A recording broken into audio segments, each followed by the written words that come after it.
A graça e a paz, irmãos. Amém? Bênção, que culto abençoado, que louvor abençoado, né? Como é bom poder estar na casa do Senhor, louvando a Ele, né? Deus é fiel. Amém? Vamos ouvir uma palavra? Quero te convidar a abrir a palavra de Deus em 2 Crônicas 32, verso 1 até o verso 8. É o texto que o Senhor colocou no meu coração. E a palavra que o Senhor me deu é confiança em tempos de batalha. Amém? Vamos meditar no que o Senhor tem a falar à sua igreja. Com base nesse texto, debaixo dessa direção que o Senhor me deu. Confiança em tempos de batalha. É o tempo que a gente está vivendo, irmãos. Guerras, rumores de guerras. Guerras de fato acontecendo militarmente, guerras na nossa vida, né? Vida pessoal, na vida espiritual.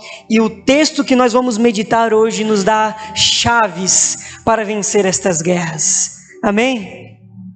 Vocês já encontraram 2 Crônicas 32, verso 1 ao 8. Os irmãos podem também acompanhar pelo projetor aqui. Amém? Diz assim a palavra do Senhor, verso 1. Depois destas coisas e desta fidelidade, veio Senaqueribe, rei da Síria, entrou em Judá e intentou apoderar-se delas. Vendo, pois, Ezequias que Senaqueribe vinha e que estava resolvido a pelejar contra Jerusalém, resolveu, de acordo com seus príncipes e os seus homens valentes, tapar as fontes de água que havia fora da cidade, e eles o ajudaram. Assim, muito povo se ajuntou e taparam todas as fontes, como também o ribeiro que corria por meio da terra, pois diziam: por que viriam os reis da Síria e achariam tantas águas? Ele cobrou o ânimo, restaurou todo o muro quebrado, sobre ele ergueu torres, levantou também outro muro por fora, fortificou a Milo na cidade de Davi e fez armas e escudos em abundância. Verso 6, pôs oficiais de guerra sobre o povo, reuniu-os na praça da porta da cidade e lhes falou ao coração, dizendo: sede fortes e corajosos, não temais nem vos assusteis por causa do rei da Síria, nem por causa de toda a multidão que está com ele, porque um é conosco, maior do que o que está com ele. Com ele está o braço de carne, mas conosco o Senhor nosso Deus, para nos ajudar e para guerrear nossas guerras. O povo cobrou ânimo com as palavras de Ezequias, rei de Judá. Vamos ter um momento de oração, irmãos. Querido Deus, estamos diante da Tua santa palavra, Deus. Palavra inerrante, palavra infalível, Deus. É a Tua palavra, é a Bíblia, Senhor Jesus. Precisamos neste momento, Senhor Deus, do poder do Teu Espírito Santo, Deus, para vir aqui, Pai, ministrar esta palavra, tocar os corações, abrir os olhos espirituais, destampar os ouvidos, Deus. O homem não pode fazer isso, Senhor, só o Teu Espírito pode pegar essa palavra, Senhor, e como uma espada de dois gumes penetrar, Senhor, no íntimo da nossa alma, e nos corrigir, e nos repreender, e nos exortar, Deus, e fazer de nós, Pai, vasos de honra na Tua presença. É só Teu Espírito que faz, por isso que nós clamamos a Ti, Deus. Faz Tua obra, Pai, como o Senhor tem feito até agora, Deus, em nome de Jesus. Amém e amém. Queridos, que texto tremendo da palavra de Deus. É um texto que nos revela muitas coisas acerca de ter confiança em tempos de batalha. Sabe, para entendermos melhor esse texto, eu gosto de usar como uma analogia, como um paralelo, um outro episódio de guerra descrito na Bíblia. Esse está descrito lá em 1 Samuel capítulo 17. Você com certeza já leu esse capítulo da Bíblia, ou pelo menos já ouviu alguma pregação sobre. Nesse texto nós temos um vale, e nós temos os exércitos separados dos dois lados do vale. Do lado esquerdo há um gigante chamado Golias. Este homem está com uma armadura de bronze reluzente, com uma lança gigantesca, e ele está lá imponente, sabe, desafiando todo mundo lá com uma voz estrondosa, assim, desafiando qualquer um a vir derrotar este homem, esse gigante, homem forte, imponente. Do outro lado do vale, do lado direito, nós temos um rapaz pequeno, magricelo, que está ali não com uma armadura, não com espadas, com lanças, mas está com uma funda e 5 pedras lisas que ele coletou no riacho. E o que nos chama a atenção nesse texto de 1 Samuel capítulo 17 é que, embora todas as probabilidades estivessem contra Davi, ele está confiante em Deus. Ele desafia aquele gigante dizendo: quem é esse incircunciso filisteu para tentar contra o Deus vivo? A confiança dele é porque ele sabia que ele estava do lado do Senhor dos exércitos de Israel. Ele estava confiante, sabe, o tamanho do gigante não trazia medo para ele, porque ele sabia do tamanho do seu Deus. Enquanto as pessoas olham para o gigante e falam: meu Deus, não tem como derrotar, Davi olhou para o gigante e falou: não tem como errar, ele vai cair, do nosso lado está o Senhor dos exércitos. E semelhante a esse episódio da Bíblia, nós temos esse episódio que nós estamos meditando agora, do rei Ezequias. Rei Ezequias, ele recebe a informação de que o exército assírio está cercando a cidade. Não é um exército qualquer, irmãos. A Assíria era a maior nação daquele tempo. Maior que o Egito, maior que a Babilônia. Os seus reis eram os reis mais perversos da humanidade naquele momento. Então era normal de qualquer homem, diante dessa situação, se desesperar. Mas nós estamos diante de um texto que revela que este homem, chamado Ezequias, diante dessa batalha, confiou em Deus. Hoje nós vamos meditar nisso, irmãos. Como nós podemos derrotar os gigantes que se levantam contra a nossa vida. Sabe, gigantes que vêm através da nossa vida em forma de doenças, de crises financeiras, de crises no casamento, de crises na nação. Hoje nós vamos aprender aqui chaves para vencer, para derrotar esses gigantes no poder do nome de Jesus. Amém, irmãos? Vamos embarcar nessa jornada, porque o Senhor tem muito a falar à sua igreja. Amém? Primeira coisa que o Senhor colocou no meu coração, irmãos, é fidelidade em meio à adversidade. Quero te convidar a ficar com a Bíblia aberta aí em 2 Crônicas, capítulo 32. Vamos relendo o texto devagarinho. Eu quero começar pelo verso 1, para destacar isso. Fidelidade em meio à adversidade. O verso 1 diz assim, irmãos: depois destas coisas e desta fidelidade, veio Senaqueribe, rei da Síria, entrou em Judá e acampou-se contra as cidades fortificadas e intentou apoderar-se delas. Irmãos, perceba que o verso começa assim, depois destas coisas e desta fidelidade. O que é isso, irmãos? Nós precisamos entender o que está acontecendo aqui. Nós precisamos entender que o rei de Israel nesse momento, o rei do reino do sul de Judá, é o rei Ezequias. E esse era um homem que ele se levantou com o intuito de ser fiel a Deus. Ele estava disposto a pagar o preço que fosse para batalhar em favor do seu Deus. Ele comprou, antes de guerrear as guerras externas contra as outras nações, ele comprou uma guerra interna para reformar a sua nação, para ser um homem de Deus que iria restaurar o culto ao Deus verdadeiro naquele momento. Então, quando o texto fala de depois dessas coisas e desta fidelidade, é porque este homem ele se levanta no meio de uma geração corrompida para restaurar as coisas. Quando nós lemos os capítulos que antecedem esse, o capítulo 30 e o capítulo 29, nós vemos os feitos de Ezequias. Nós vemos que a primeira coisa que ele faz é a restauração do culto a Deus. As portas do templo estavam fechadas naquele momento. A frieza espiritual havia dominado aquela nação e o povo não adorava mais a Deus. Então ele chega ao poder e ele sabe que Deus o colocou naquele lugar com o intuito de ele influenciar aquela nação. E ele usa o poder que Deus o deu para influenciar o povo. Ele fala, não, esse templo vai ser aberto novamente e nós vamos adorar a Deus. Então ele reabre o templo, ele faz reformas e o culto a Deus volta a ser uma instituição em Judá. Segunda coisa que ele faz é a derrubada dos lugares altos.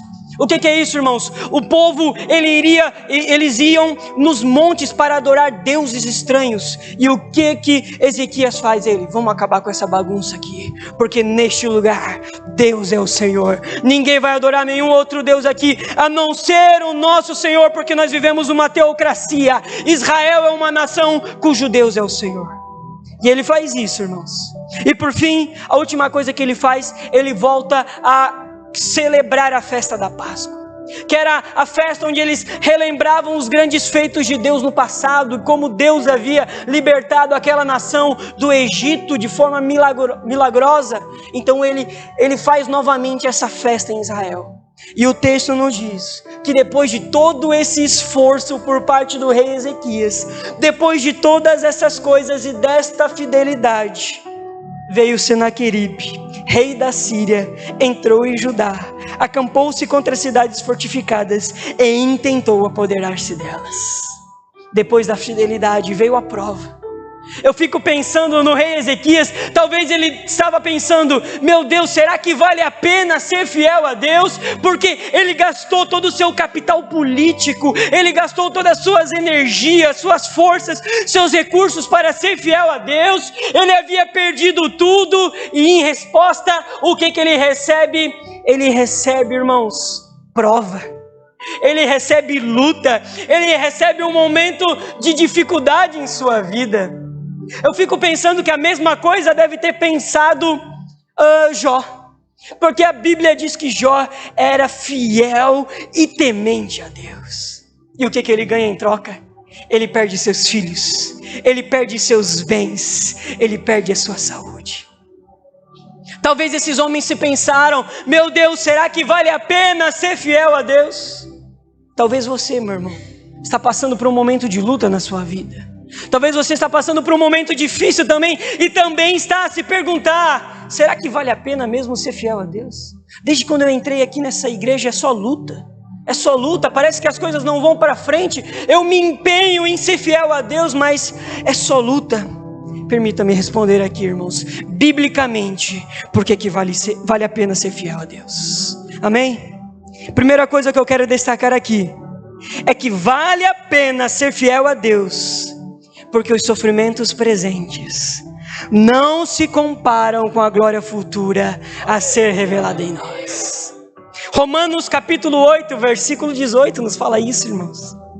Porque para mim, tenho por certo que os sofrimentos do tempo presente não podem ser comparados com a glória a ser revelada em nós. Irmãos, tome essa verdade para a sua vida. Os sofrimentos presentes, eles são pequenos, eles não se comparam com a glória que vai ser revelada em nós. O que você está vivendo, irmãos, é uma pequena vírgula na história da humanidade. Há uma eternidade que você vai desfrutar ao lado de Jesus, nos novos céus e na nova terra. Ah, irmãos, esses sofrimentos que nós passamos aqui são pequenos demais. Então permaneça fiel. Ainda que você viva 40 anos no deserto, uma terra prometida, foi prometida por Deus. Você vai adentrar. Vale a pena ser fiel a Deus. Segunda coisa que eu destaco aqui, vale a pena ser fiel a Deus porque os nossos sofrimentos momentâneos resultam em uma glória eterna incomparável. 2 Coríntios capítulo 4, versículo 17 e o versículo 18. Paulo vai nos falar a mesma coisa aqui.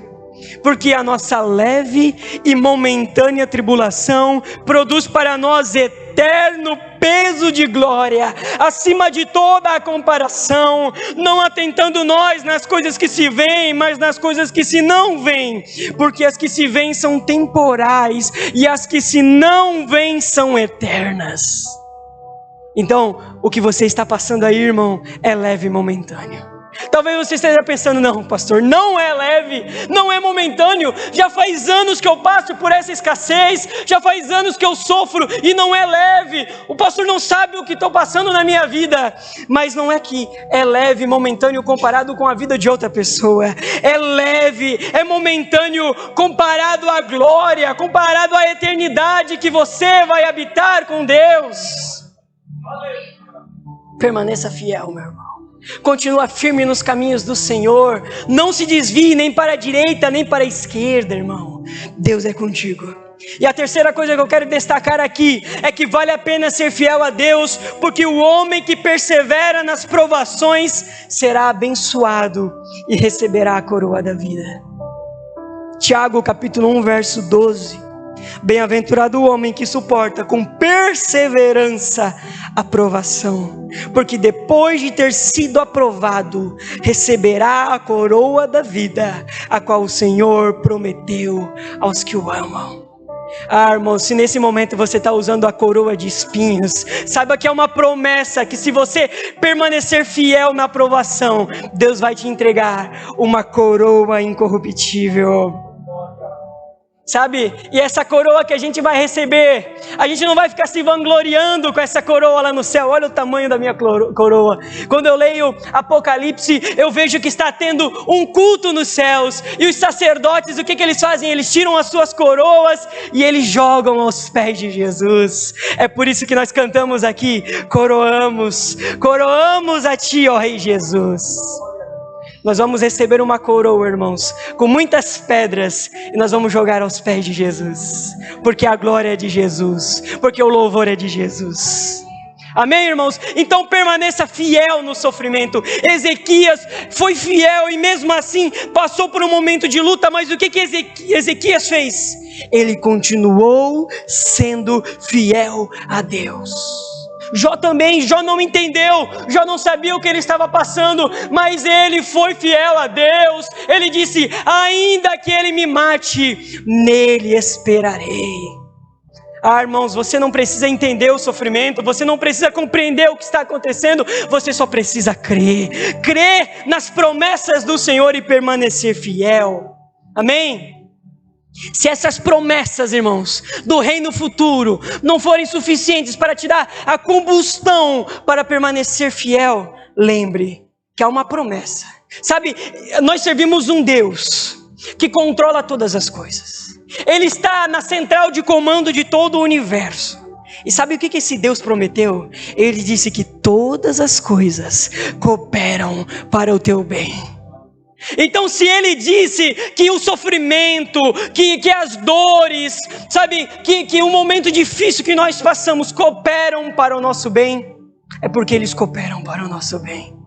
Acredite nisso, irmão, e permaneça fiel em meio à adversidade. Amém, irmãos? Amém. Deus é fiel. Deus é fiel, não retroceda. A palavra de Deus diz que nós não somos dos que retrocedem. Amém? Nós não somos. Nosso Senhor Jesus não retrocedeu naquela via crucis. Ainda que a cruz era pesada, ainda que havia insultos, ainda que ele estava machucado, ele foi fiel até a morte. E nós somos chamados para seguir o caminho de Jesus. Segundo ponto que o Senhor colocou no meu coração é fortalecendo a fé em tempos de batalha espiritual. Porque nos momentos das batalhas é o momento mais crítico das nossas vidas, irmãos. Não é um momento onde nós estamos no alto, é quando nós estamos no vale que a gente se sente mais frágil. E é por isso que nós precisamos pegar as chaves aqui, porque os versículos que nós vamos ler agora nos dão as chaves para não cairmos, para não sermos derrotados no meio da batalha.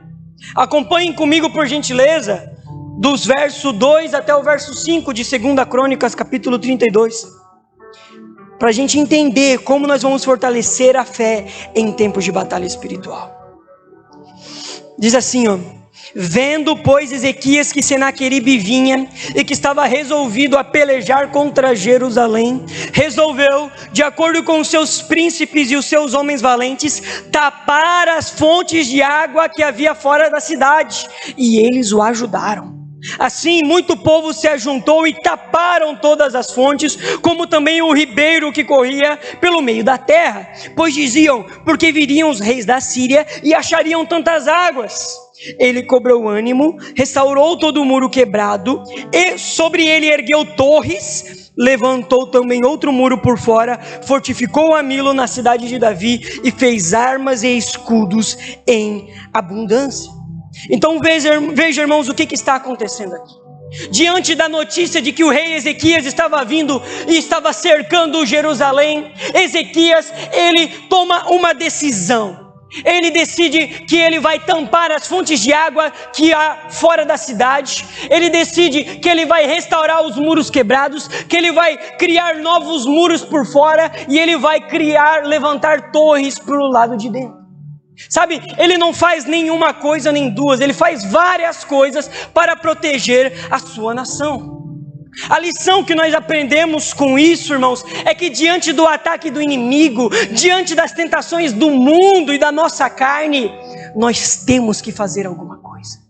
A inércia não é a solução. Se a gente ficar parado, apenas nos balançando ali na rede, como se a vida cristã fosse um grande mar de rosas, uma grande colônia de férias, nós seremos derrotados. Sabe, a inércia não é a solução. Como igreja, nós precisamos tomar uma atitude. Nós não podemos ficar parados vendo o inimigo vir. Nós precisamos fazer alguma coisa. Agora vamos focar no que ele fez aqui. A palavra de Deus diz que ele tampou as fontes de água que haviam do lado de fora da nação. Veja, o exército da Síria, ele tinha essa estratégia.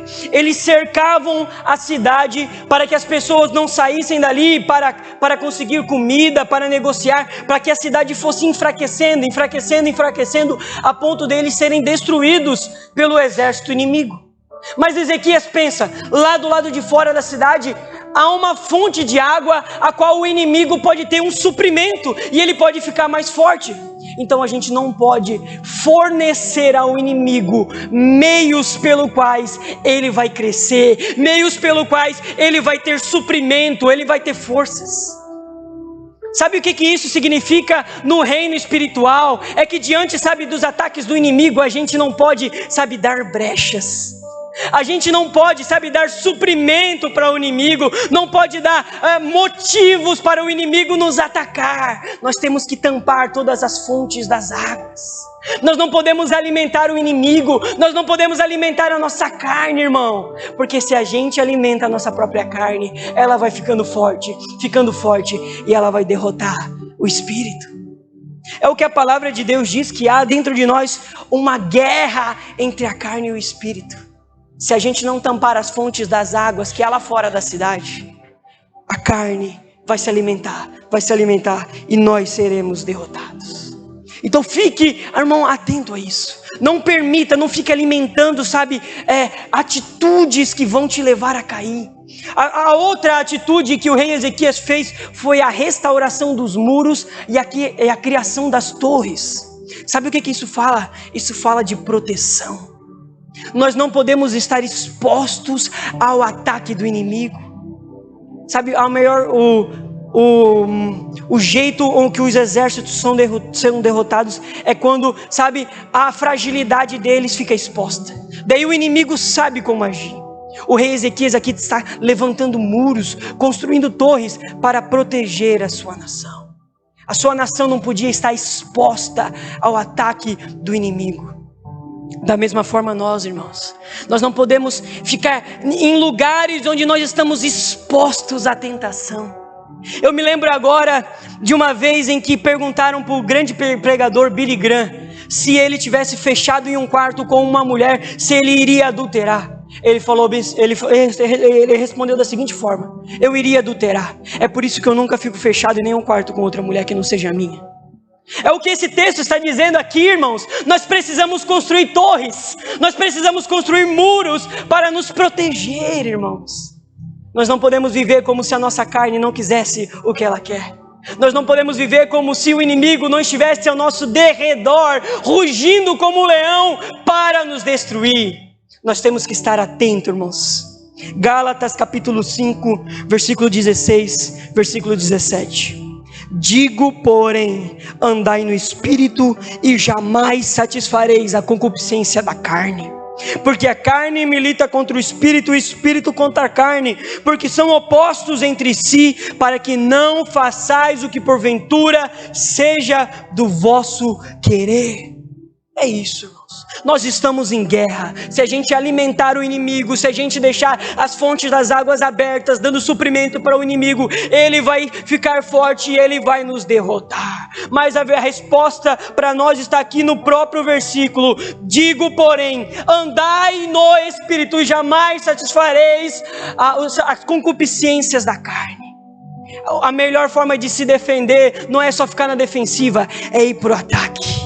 Ao invés de fugir do inimigo, irmão, corra para Deus. Aos pés do Senhor você está bem guardado. Aos pés do Senhor o inimigo não te toca. Ao invés de ficar, meu Deus, o inimigo está ali. Ah, o inimigo está ali, lá, está vendo o inimigo lá. Não, corra aos pés de Jesus. Viva uma vida de devoção, de busca com fervor a Deus.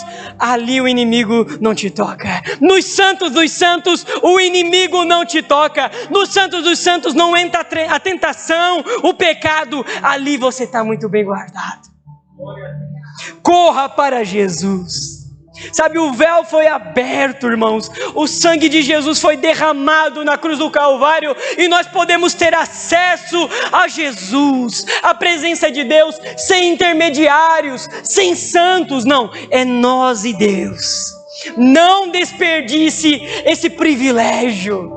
Entre na presença do Senhor Jesus. É o que o livro de Hebreus vai dizer. Entremos com confiança na sala do trono. E lá nós vamos receber graça, sabe, para vencermos as batalhas que estamos passando. Amém, irmãos? Glórias ao Jesus. Dê um glória a Deus aí, irmão. Me ajude a pregar aqui, em nome de Jesus. É o que nós vamos fazer, fortalecer a fé em tempos de batalha espiritual. Amém? Terceiro ponto, irmão, são 4 pontos só. Não vou me estender muito. Terceiro ponto, unidade e fé, chaves para vencer as batalhas da vida. Verso 6 e verso 7. Se a gente quer vencer essa guerra, nós precisamos focar em 2 coisas, irmãos. Unidade e fé. Essa agora é uma mensagem para a igreja como um todo aqui, ó. Unidade e fé. Verso 6. Olha o que o rei Ezequias fez. Presta atenção nas atitudes desse grande líder. Olha só. Pôs oficiais de guerra sobre o povo, reuniu-os na praça da porta da cidade, ele lhes falou ao coração, dizendo: sede fortes e corajosos, não temais, nem vos assusteis por causa do rei da Síria, nem por causa de toda a multidão que está com ele. Até aqui, por enquanto. Veja, irmãos, o que está acontecendo aqui. Ezequias sabia, irmãos, que as guerras são vencidas em conjunto. Não adiantava Ezequias ser esse grande homem de Deus como ele já era. Ele já tinha provado que ele era um grande homem de Deus. Ele já tinha provado através da restauração do culto, através da derrubada dos lugares altos, da instituição da Páscoa. Ele já tinha escrito o seu nome na história. Todo mundo já sabia que o rei Ezequias era um homem fiel a Deus. Mas ele podia ter sido derrotado aqui, porque ninguém vence nenhuma luta sozinho. Irmãos, não adianta, você pode ser o maior homem de fé, de oração, você não vence as suas lutas sozinhos. É por isso que nós estamos aqui como uma igreja, porque as guerras são vencidas em conjunto.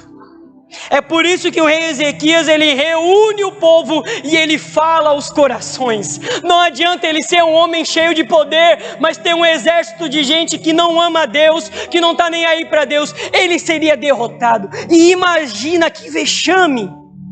Imagina que vexame as outras nações iriam falar: aquele homem era fiel a Deus e foi derrotado. Está lá, ó, a cabeça dele pendurada no templo do nosso Deus pagão. E ele era fiel a Deus e foi derrotado. Se o povo não tivesse, comprado esta guerra junto com Ezequias, ele teria perdido. Porque as guerras são vencidas em conjunto. E o que esse grande homem de Deus faz para então poder vencer essa guerra? Ele reúne o povo e os encoraja. Ei, você que não é um novo na fé, é essa atitude que Deus espera de você. Encoraje o povo de Deus. O grande problema, irmãos, é que tem crente que está tempo na fé e ao invés de ajudar, atrapalha. Ao invés de encorajar o povo de Deus, os novos na fé, começar ali a falar, alimentar aquela chama da fé no coração das outras pessoas, começam a murmurar, começam a falar mal, e o que acontece? Não há mais unidade. E o que nós estamos vendo aqui é que se não há unidade, se não há fé, confiança em Deus, os exércitos são derrotados.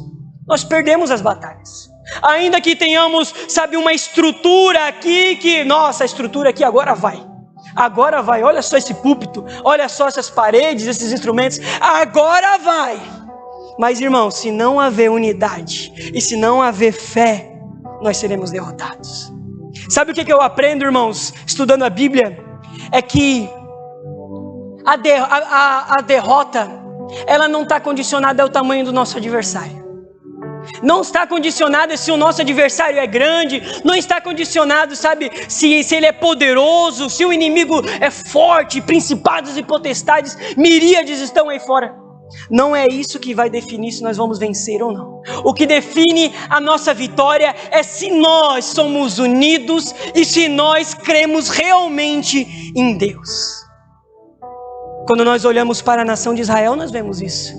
Eles saem do Egito e eles estão ali no deserto, caminhando logo ali no começo, eles derrotam o exército amalequita. E o que acontece depois disso, irmãos? Só derrota. Eles perdem, e quando nós vamos entender, meu Deus, o que está acontecendo com essa nação? Qual que é a grande nação que está atacando Israel, que está derrotando eles? E nós não encontramos. Nenhuma grande nação militarmente está derrotando Israel, eles estão perdendo para eles mesmos, porque eles não têm mais unidade, eles não têm mais fé. O povo se reúne para falar mal de Moisés e de Arão, eles não creem mais em Deus, eles murmuram, eles reclamam da provisão de Deus. E o que nós vemos na história de Israel? A gente vê apenas derrota, porque a derrota não está condicionada ao tamanho do inimigo. Olha o tamanho do Egito, foi derrotado. Olha o tamanho dos amalequitas, foram derrotados. O que determina, irmãos, a nossa vitória é a nossa unidade e a nossa fé. Se nós, irmãos, como igreja, sermos unidos e individualmente, cada um de nós, ter uma fé fervorosa em Deus, nós vamos transformar essa cidade, irmãos.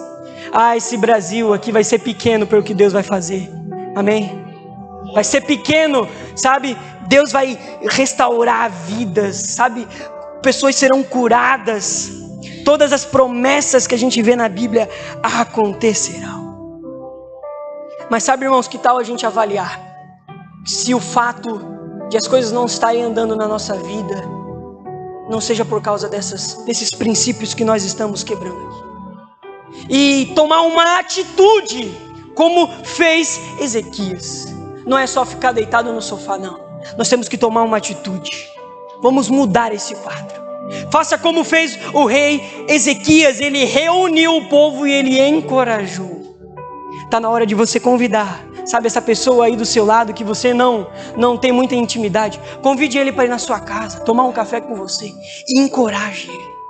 Fale como Deus tem trabalhado na sua vida por meio desse ministério. Fale, como pessoas têm sido transformadas, casamentos têm sido restaurados aqui dentro.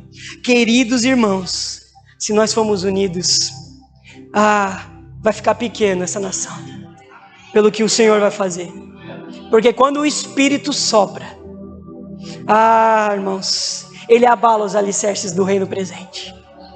Mas antes do Espírito soprar, a gente tem que se lembrar que houve uns irmãos que estavam unidos em oração, clamando pelo mover do Espírito. Esse é o contexto de Atos dos Apóstolos, capítulo 2. Se a gente quer sentir esse vento impetuoso, que sacode a nação, que traz avivamento, que restaura os lares, vamos nos unir, irmãos, em nome de Jesus. Quarto ponto, irmãos, a presença e o poder de Deus.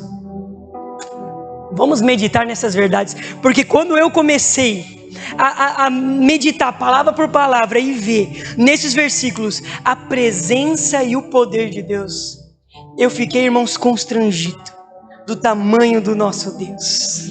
Amém? Vamos ler o finalzinho do verso 7 e o verso 8. Olha só o que diz o finalzinho do verso 7. Porque um há conosco maior do que o que está com ele. Verso 8. Com ele está o braço de carne, mas conosco o Senhor nosso Deus para nos ajudar e para guerrear as nossas guerras. O povo cobrou ânimos com as palavras de Ezequias, rei de Judá. Então o que aconteceu? Ele reúne o povo e ele começa a encorajar o povo. E qual que é o conteúdo da sua pregação para encorajar aquele povo? É falar sobre o tamanho do Deus que eles serviam. Ele começa a dizer que Deus é forte, que Deus é poderoso e que por conta disso a gente pode ficar motivado, porque nós iremos vencer. Eu destaco aqui, irmãos, 3 coisas que a gente precisa saber para vencer as batalhas da vida. Primeira coisa, precisamos saber que Deus é maior que os nossos problemas. O que o texto fala? Porque um é conosco maior do que o que está com ele. Irmãos, aquele povo sabia qual era o tamanho do exército do rei da Síria. Sabia. O que aquele povo não sabia era o tamanho do Deus que eles serviam. Eles olhavam para fora e eles viam aquela grande nação. Eles sabiam das notícias que corriam de como a Síria havia destruído várias nações. Eles sabiam do tamanho do seu adversário. O que eles não sabiam era o tamanho do Deus que eles serviam. E muitas vezes nós somos assim, irmãos. Nós não sabemos quão grande é o nosso Deus. Ele é maior que os nossos problemas. Ele é maior que as dificuldades que nós passamos. Nenhum problema é difícil para Deus. Ele mesmo falou, o Senhor Jesus, para Deus, os impossíveis dos homens são possíveis para Deus. Aquilo que o homem reputa por impossível, para Deus é possível. Aquela situação que o homem diz que não tem mais como consertar, Deus vai lá e conserta. Aquele casamento que as pessoas dizem não tem mais jeito, agora é o divórcio, Deus vai lá e restaura e transforma. Quando o médico diz que a medicina por aqui acabou, as chances de vida são nulas, é daí para a morte, o Senhor restaura. Porque esse é o Deus que nós servimos. Ele é maior que as doenças, Ele é maior que os problemas, Ele é a ressurreição e a vida. Esse é o Deus que nós servimos, e porque nós servimos um Deus poderoso é que nós vamos vencer. A nossa vitória não está condicionada à nossa força, a nossa vitória está condicionada ao poder do nosso Deus. Se nós nos apoiarmos no braço do Senhor, não nos nossos, nós venceremos, irmãos. Romanos capítulo 8, versículo 31. Que diremos, pois, a estas coisas? Se Deus é por nós, quem será contra nós? Se Deus é por nós, quem será contra nós? Ah, irmãos, pode vir o governo que for, pode se levantar contra a igreja. Eles podem ter chego ao poder, eles podem estar fechando ali o lugar onde nós orávamos, o monte, como o Ministério Público fez essa semana, derrubando as cabanas que tinham lá no Monte da Prorim para impedir que a igreja ore nos montes. O governo pode se levantar, as estruturas do Estado podem se levantar contra a igreja, mas eles não vão derrotar a igreja.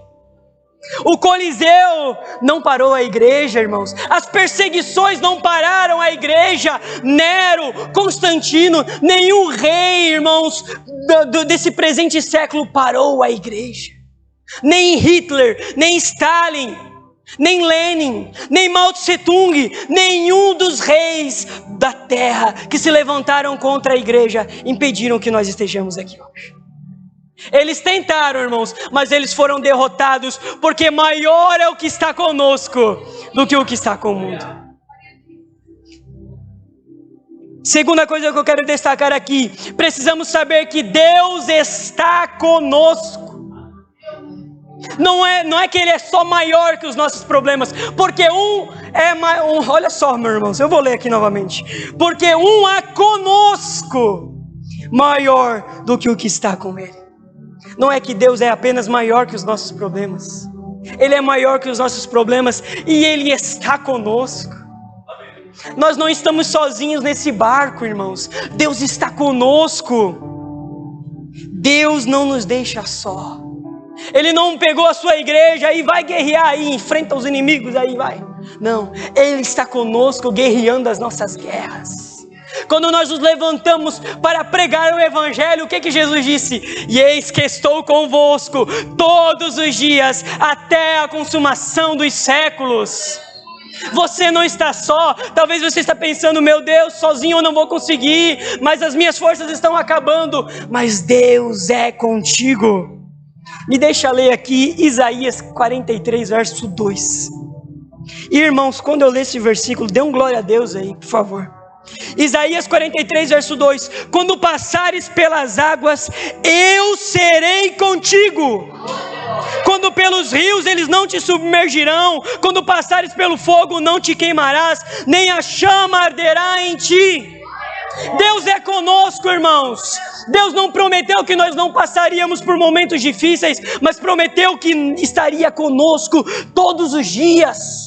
Ele não prometeu que nós não seríamos jogados na cova dos leões, mas Ele estava lá conosco. Ele não prometeu que nós não seríamos jogados, no fogo, mas Ele estava lá. O rei Nabucodonosor falou, mas eu joguei 3 pessoas lá, tem mais gente lá. Quem que é esse quarto homem da fornalha? Deus está conosco. Irmãos, nosso barco pode até balançar, mas nós não vamos naufragar, porque Deus está conosco. A dor pode perdurar, irmãos, a noite inteira, mas o Senhor Jesus, Ele aparece ali.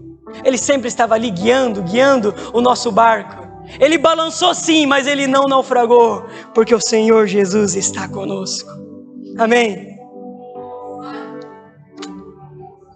Nós precisamos saber, irmãos, que Deus é o nosso provedor. O versículo, ele faz ali um contraste entre o braço de carne e o Senhor nosso Deus. Olha o que diz o verso 7. Com Ele está o braço de carne, mas conosco o Senhor nosso Deus, para nos ajudar e guerrear as nossas guerras. Irmãos, se a gente confiar no braço de carne, a gente cai. Foi o erro fatal de Senaqueribe, rei da Síria.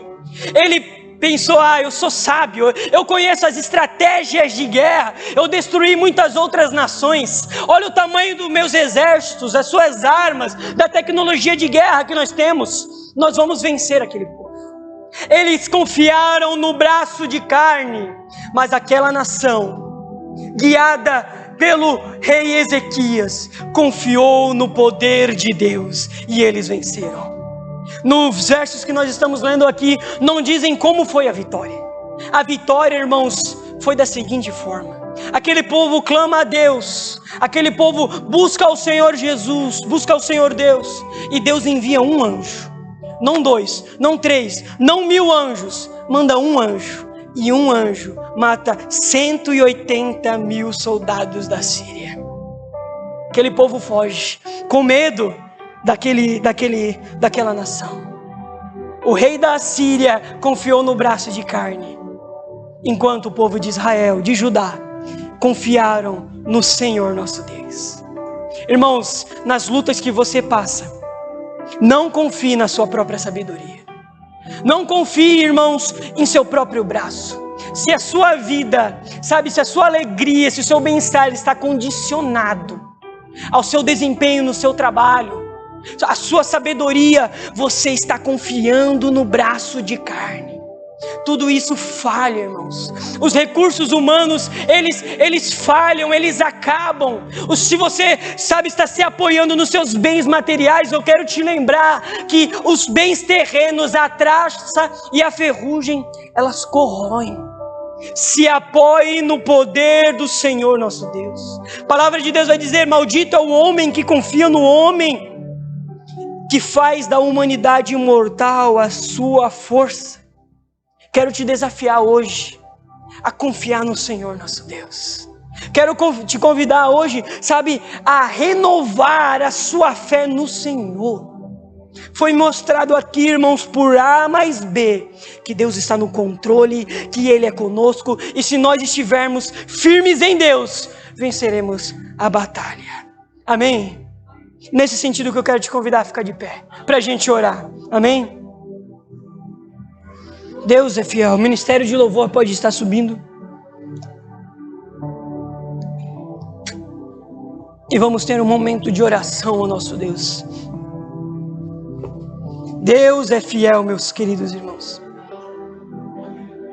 Queridos irmãos, Deus é fiel. Queridos, se você está enfrentando gigantes na sua vida, eu não sei o que você está passando, eu não sei o momento que você está vivendo na sua vida, mas se gigantes se levantaram contra você, batalhas das quais você não tem mais força para vencer, tudo isso se levantou contra você, eu quero te lembrar, meu irmão, que você não precisa lutar essas guerras sozinho. Não é que você não precisa, você não deve. Deus, Ele guerreia as nossas guerras. Ele está conosco todo o tempo e hoje Ele pode aqui te fortalecer. Quero pedir para apagar as luzes aí.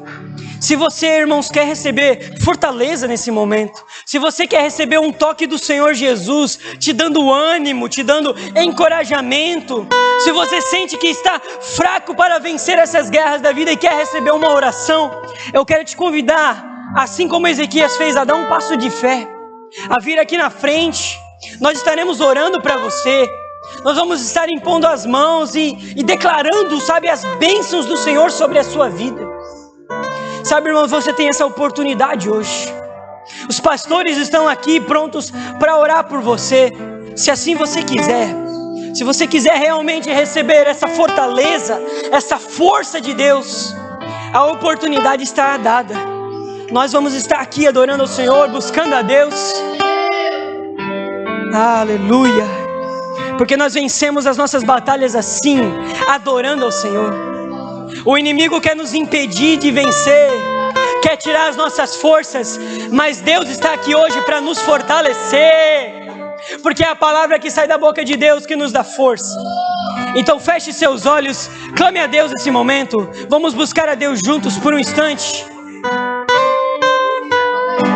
Espírito Santo, Deus é fiel. Eu não preciso transformar pedras em pães para provar que no deserto tu estás cuidando de mim. De um lugar alto não vou me lançar só para demonstrar o teu poder. Eu não preciso ver fenômenos para crer em ti. Não troco nossa comunhão pelo prazer de conquistar palácios, riquezas. Como um deserto isso vai passar, por isso resistindo estou. E quando a minha força se esgotar, o teu anjo vai me alimentar. Te adorar é o que sustenta-me de pé. Não vou perder a guerra, te louvar em meio às tentações. É mais que estratégia, Posso não ver o amanhã, mas hoje sei que esse deserto vai chegar ao fim. O Senhor está cuidando de mim. Eu não preciso transformar pedras em pães para provar que no deserto tu estás cuidando de mim. De um lugar alto não vou me lançar só pra demonstrar o teu poder. Eu não preciso ver fenômenos pra crer em ti. Não troco nossa comunhão pelo prazer de conquistar palácios, riquezas. Como um deserto isso vai passar, por isso resistindo estou. E quando as minhas forças se esgotar, o teu anjo vai me alimentar. Te adorar é o que sustenta-me de pé.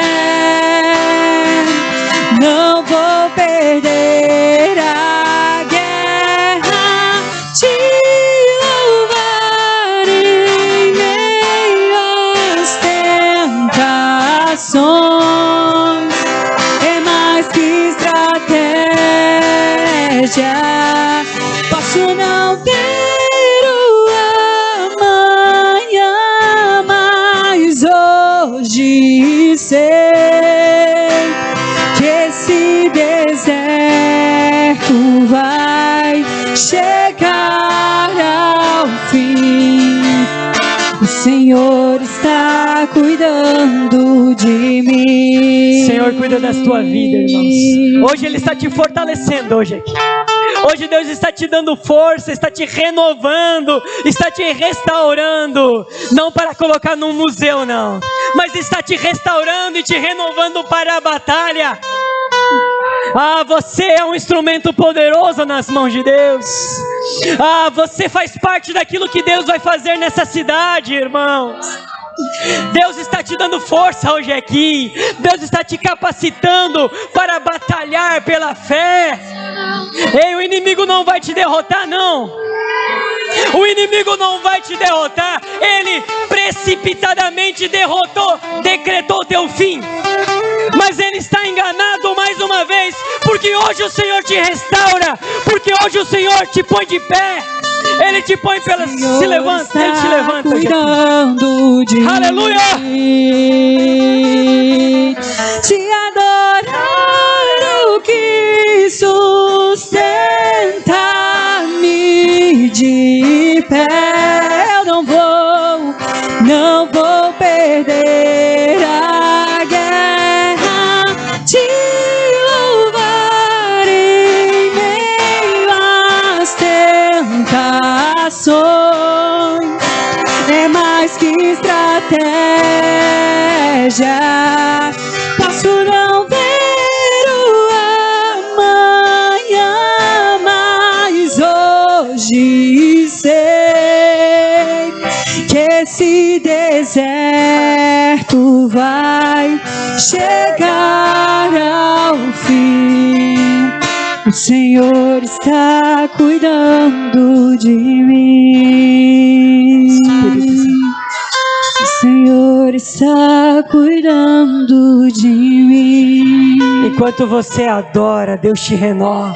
Senhor, enquanto você adora a Deus, Ele vai te sarando, Ele vai te envolvendo aí com o seu Espírito Santo, tocando no seu coração. Deus é fiel. Essa guerra vai chegar ao fim, irmãos, porque um dia o nosso Senhor vai rasgar os céus. Nesse dia, irmãos, As nações se lamentarão. Aqueles que se levantaram contra a igreja vão se lamentar, porque chegará o dia que o Senhor pisará o lagar da ira do Cordeiro. A nossa vitória está decretada por Jesus. Um dia Ele rasgará os céus, e o dia que os seus pés pisarem o Monte das Oliveiras, Ele vai estar, marchando em direção ao anticristo, e nós vamos estar junto com Ele, enfileirados, irmãos, para esta batalha final. Amém, aleluia. E a palavra de Deus diz que o Senhor derrotará o homem da iniquidade com o sopro da sua boca. Nós vamos vencer, irmãos. Nós vamos vencer, porque a vitória é de Jesus e do Cordeiro. Amém. Pastor